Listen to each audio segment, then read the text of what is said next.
তাহলে ট্রেজার অ্যাপতে যারা নতুন নতুন জয়েন হয়েছো বা জয়েন হচ্ছ, তারা হয়তো জানে না যে ডিপোজিট অ্যাড্রেস কোথায় গেলে পাবো, কোনখানে আছে।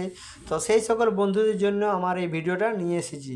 তো তোমরা স্কিপ না করে প্রথম থেকে শেষ অবধি ভিডিওটা দেখতে থাকো, তাহলেই বুঝতে পারবে যে কোথায় ডিপোজিট অ্যাড্রেস পাওয়া যায়।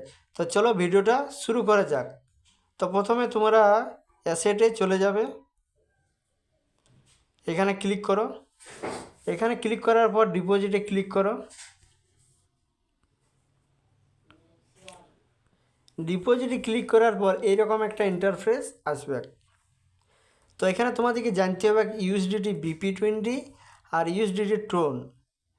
তো এই দুটো চেনের সাহায্যে ট্রেজার এনএফটিতে ডিপোজিট হয়।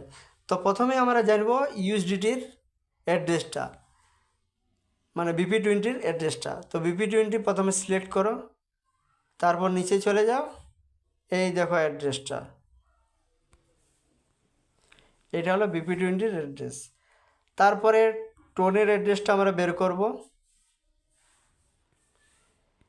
একই রকম এইখানেও ট্রোন সিলেক্ট করো, তারপর নিচে চলে যাও, তাহলে দেখতে পাবে ট্রোনের ডিপোজিট অ্যাড্রেস। তো এইভাবে তোমরাও বের করবে ডিপোজিট অ্যাড্রেস।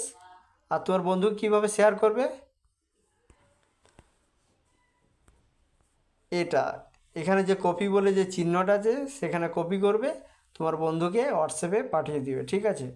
তো এইভাবে তোমরাও ডিপোজিট অ্যাড্রেস বের করো।